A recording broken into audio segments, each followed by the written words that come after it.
Olá, tudo bem? Vamos começar mais um estudo de um caso do livro Céu e Inferno. Estamos agora no caso dos espíritos sofredores e vamos ver o caso do espírito François Requier. Vamos lembrar que esse espírito que deu essa mensagem para nós é, certamente está vivo aí em algum lugar.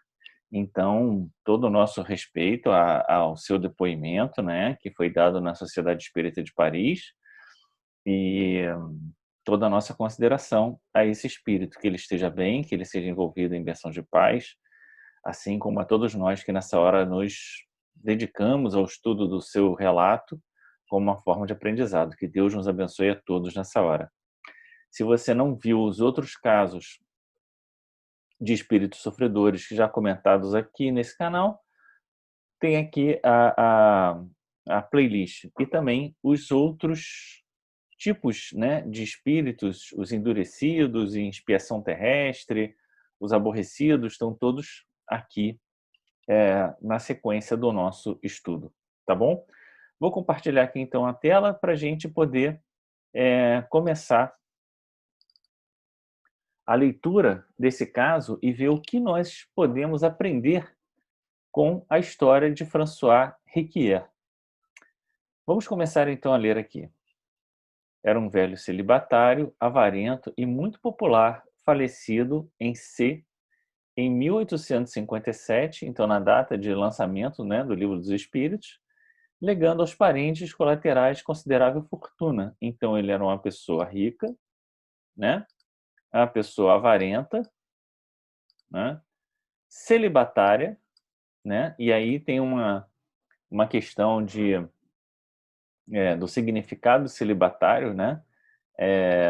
Vamos ver aqui qual é o significado que estado de solteiro. Não significa que a pessoa não tenha vida sexual. Significa só que ela não casa, ela fica como solteiro, certo? Aqui é celícola, que já é outra coisa, tá? Então, celibatário não significa que a pessoa não tenha tido vida sexual, significa simplesmente que ela não casou, né? Ficou no estado de solteiro. Muito bem. E muito popular, né? Uma pessoa muito popular. Vamos ver o que mais que nós podemos saber dessa vida, desse espírito como François Requier. Em tempo fora locador de uma inquilina que mais tarde o esquecera completamente, ignorando até se ainda ou não vivia. Em 1862, uma filha da senhora, sujeita a crises de catalepsia seguidas de espontâneo sono magnético e também boa média escrevente, viu, num desses sonos, o senhor Riquier, o qual assegurava pretendia dirigir-se à sua mãe. Passados alguns dias, uma vez que se manifestara espontaneamente confirmando aquele intuito, entretiveram com ele a seguinte conversação: que pretendeis de nós? O dinheiro do qual se apossaram os miseráveis a fim de o repartirem. Venderam fazendas, casas, tudo para se locupletarem. Desbarataram meus bens como se não mais me pertencessem. Fazei que se me faça justiça, já que a mim me não ouvem, e não quero presenciar infâmias tais. Dizem que eu era usuário e guardam-me o cobre. Por que não mo querem restituir? Acharão que foi mal ganho? Então a gente está aqui, e essa linguagem às vezes dificulta a leitura, né? Uma linguagem difícil, que não é usual assim no nosso dia a dia, né? É, pelo que dá para entender aqui, a moça continuou lá, né? Como no apartamento dele, na casa dele, né? A filha que teve o pressentiu, né? O percebeu, porque ela era médium, né? E percebeu que ele queria dar alguma comunicação para sua mãe. E nessa comunicação ele disse, olha, o que que fizeram com as minhas coisas, né? Venderam tudo, se locupletaram de todas as minhas coisas, ninguém me escuta, né? É, por que que estão fazendo isso com o meu dinheiro, né? E aí, respondem para ele: "Mas vós estáis morto, meu caro senhor, e não tendes mais necessidade alguma de dinheiro. Implorai a Deus para vos conceder uma nova existência de pobreza, a fim de expiardes a usura dessa última." Então, aqui, a a filha, né, parece que está dizendo isso para ele, e olha que está dizendo, lembrando a ele, né, e até aconselhando a ele que tivesse uma nova existência de pobreza a fim de expiar a usura da última existência, né, e chamando atenção para ele de que ele está morto, né, coisa que parece que ele não tem clara noção, já que ele diz: "Já que a mim não me ouvem", quer dizer, ele está tentando falar com as pessoas encarnadas e está percebendo que ninguém o responde, né, e aí ele conseguiu através da médium. Bom, então é um espírito que está, preso às coisas materiais, à sua fortuna, né. E por isso a caracterização aqui no início, de que ele era uma pessoa avarenta. Então ele está ali completamente, preso a essa situação, a esse dinheiro e está sofrendo com o que estão fazendo com o dinheiro dele. Vamos continuar aqui. "Não, eu não poderei viver na pobreza. Preciso do meu dinheiro, sem o qual não posso viver. Ademais, não preciso de outra existência, es porque vivo estou atualmente." Então ele não está entendendo muita coisa do que está acontecendo, né. Ele acha que ele continua precisando do dinheiro, embora ele talvez não tenha se dado completamente conta de que no estado que ele está, ainda que ele se sinta vivo, ele não precisa do dinheiro para nada, né. E aí é que, fica uma questão, estranha e difícil da gente entender, num certo sentido, né, o que é a existência desse espírito no mundo espiritual nessas circunstâncias, né.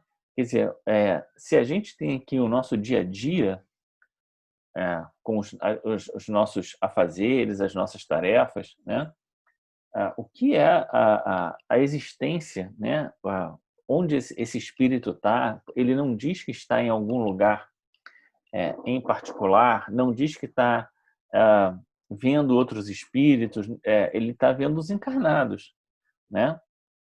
Quanto tempo isso passou, quanto tempo ele está nessa ilusão da de permanecer, ele sabe que está morto, né, mas ele quer o dinheiro, que acumulou. Vamos lá, na sequência aqui da leitura. Foi-lhe feita a seguinte pergunta no intuito de chamá-lo à realidade: "Sofreis?" "Ó sim, sofro piores torturas que as das mais que as da mais cruel enfermidade, pois é a minha alma quem as padece." Então a gente já viu inúmeros relatos que os sofrimentos morais são muito mais duros de serem vividos pelo espírito do que os sofrimentos materiais. Tendo sempre em mente a iniquidade de uma vida que foi para muitos motivos de escândalos, tenho a consciência de ser um miserável indigno de piedade, mas o meu sofrimento é tão grande que mister se faz me auxiliem para sair dessa situação deplorável. Então ele consegue se perceber numa situação deplorável, ele sabe que a vida dele foi uma vida de muitos escândalos, ele se sente como um miserável indigno de piedade, quer dizer, a gente está diante de alguém que, mais uma vez, embora não tenha tido uma vida, condenável do ponto de vista da lei humana, né, ele percebe que a sua vida foi condenável do ponto de vista moral, né? E se sente, né, como uma pessoa, né, e sofre muito por isso, né? Sofre torturas das mais cruéis, da mais cruel enfermidade, né? Ele está sofrendo muito no mundo espiritual e talvez a situação que mais o aflija seja exatamente perceber que tudo aquilo que era tesouro para ele, né, agora está completamente perdido. E talvez por isso seja tão importante a mensagem da rainha, lá no capítulo 2 do Evangelho segundo o Espiritismo, né? É, é, falando das ilusões da matéria. Ele estava aqui sofrendo por conta das ilusões da matéria. E a gente pode pensar que as ilusões da matéria não não se circunscrevem unicamente às questões de ordem monetária, né? Todos os gozos materiais, todos os prazeres materiais, as viciações materiais podem acabar levando o espírito a permanecer nesse estado moral de apego às suas viciações, aos seus, aquilo, né, que era o seu grande tesouro. Por isso Jesus diz, né, onde está o seu tesouro, aí o seu coração. Então, agora eu imagino que seja, né, a moça diz, oremos por vós. Obrigado, orai para que eu esqueça os meus bens terrenos, sem o que não poderei arrepender-me. A Deus e obrigado. Então, veja que ele sabe que precisa esquecer os seus bens terrenos, deixar isso para trás, virar a página, né? E uma das questões mais importantes que a gente deve pensar quando a gente passar por esse estado de desencarnação é exatamente de que a gente deve deixar as coisas para trás. E aí, as coisas podem ser até, inclusive, né, as pessoas e os afetos, porque muitos espíritos ficam presos, né, a a sua última encarnação por conta da preocupação com as pessoas. E assim como nós, que permanecemos encarnados, temos que confiar, né, os nossos entes queridos, àqueles que já desencarnaram e que podem agora cuidar deles, né? Nós, como desencarnantes, né? Nós na posição de quem está passando por essa experiência da morte, quando isso nos acontecer, né? Da morte do corpo, da desencarnação, quando isso nos acontecer, nós temos que lembrar que os nossos entes queridos que permanecem encarnados vão ficar ao cuidado daqueles que estão encarnados, vão cuidar a si mesmos. Deus cuida de nós na nossa desencarnação e deles na continuidade das suas vidas. Se a gente não tiver esse desapego, vamos dizer assim, né, a gente pode acabar preso não só a um local, mas a uma pessoa, às relações, né? E muito curioso, né? A gente vê que no caso dele, por exemplo, ele não se reporta à mãe, ele não se reporta à esposa, ele não se reporta a filho, ele não se reporta a guia espiritual, ele não se reporta a ninguém. É como se ele estivesse vivendo aquela experiência sozinho, né? Mas quando a gente olha, e eu convido você a fazer a leitura conosco dos casos, por exemplo, de expiações terrestres, a gente não vê também o espírito falando dos familiares, né?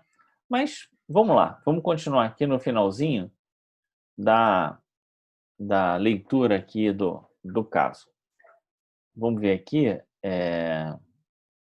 É curioso ver se esse espírito indicar a moradia como se estivesse vivo. Ah, olha, ele assina aqui, ó, com, com o endereço da casa onde ele morava, né? É bastante curioso, é a primeira vez que a gente vê isso. A senhora deu-se pressa em verificá-lo e ficou muito surpreendida por ver que era justamente a última casa que Riquier habitara. Eis como, após 5 anos, então veja, ele está nesse processo há 5 anos, não é pouco tempo, né? Embora a gente tenha visto já espíritos falando, né, que passaram por situações, né, no mundo espiritual de mais de 300 anos, mas ele está aqui há 5 anos, que também não é pouco tempo, né? Ainda ele não se considerava morto, antes experimentava a ansiedade, bem cruel para um usuário, de ver os bens partilhados por herdeiros. Aqui tem uma coisinha que chama a atenção de que o comentário aqui, né, diz que ele não sabia que estava morto. Mas quando a moça, né, diz para ele que ele está morto, a gente percebe que ele não toma nenhum susto, né? Ele não faz nenhum comentário adicional, como quem, ó, eu morto, né? Como quem está, de fato, tendo consciência disso pela primeira vez. O que nos leva a crer, né, que ele está numa posição de que, a despeito de saber que ele já não está mais entre nós, ele se considera vivo e considera aqueles bens ainda propriedade dele, né? Então é uma situação que talvez ele, mesmo sabendo, né, de que não está efetivamente mais entre os encarnados, né, ele não tenha consciência completa do significado, né, do estado em que ele está. Mas chama atenção o fato dele não dizer: oh, meu Deus, morri, né? O que você está me dizendo? Não, ele não fala nada, ele continua a conversa como se nada tivesse acontecido, né? A evocação provocada, indubitavelmente, por qualquer espírito bom, teve por fim fazer-lhe compreender o seu estado e predispô-lo ao arrependimento. Veja bem, aqui também tem um outro pontinho, né, que ele diz: me ajuda a esquecer os bens terrenos para que eu possa me arrepender, né? Olha aqui, ó. Orai para que eu esqueça os bens terrenos, sem o que não poderei arrepender-me, né? É como se a importância daqueles bens fosse de tal ordem que sem que mesmo toda a consciência que ele tem não o tira daquela situação. Então é como se ele precisasse, né, antes de tudo, fazer um processo de compreensão, né, dos verdadeiros valores da vida, para, nesse processo, conseguir se arrepender e aí perceber que os bens terrenos, de fato, nada são, né? Então, uma coisa, outra aqui que eu acho que é importante ressaltar é que também quando a pessoa, né, diz para ele para que ele tenha uma nova existência, ele também não se surpreende. Não é uma coisa inteiramente nova para ele, né? E aí a gente não sabe se isso se deve ao fato dele já como espírito, num certo sentido, né, já se lembrar de que teve que encarnar, né? Ou se ele já era consciente disso antes de desencarnar. De todo modo, a gente também não sabe o quanto o relato é fidedigno no sentido de expressar tudo aquilo que o espírito falou, ou se há ali uma certa edição das falas exatamente para aproveitar melhor o seu, aquilo que seria o seu conteúdo. Mas retirar isso seria retirar uma parte muito importante, né? Retirar esse susto, essa indignação. Não, ele fala como se nada tivesse acontecido. Então temos aí um caso de um espírito apegado às coisas materiais, apegado à sua última encarnação. A gente já, nos estudos em geral, sabe da dificuldade do espírito desprender-se da vida material e principalmente desfocar a sua atenção, né, da vida material para as coisas da vida espiritual e abrir-se para a vida espiritual quando a pessoa está muito focada na sua vida material, nas coisas que deixou, e a necessidade de nós encarnados, né, fazermos esse processo desde já de desapego. O desapego é uma palavra-chave em todo o Evangelho segundo o Espiritismo. Eu convido a você a estudar com a gente as lições do Evangelho que a gente já fez, toda a leitura dos estudos do Evangelho que estão aqui também na playlist para você. Tá bom? Esse caso foi um caso um pouco mais curto, trouxe para a gente, né, esse relato que a gente já conhece, já sabia num certo sentido, né? E a gente espera, do fundo do coração, que esse espírito já tenha se encontrado, já tenha tido uma encarnação vitoriosa em busca da sua remissão, da sua redenção espiritual. Tá bom? Um grande abraço, muito obrigado por ter chegado até aqui. No próximo estudo, vamos ver o caso de Ferdinand Bertin, tá bom? Grande abraço, te espero no próximo vídeo e até!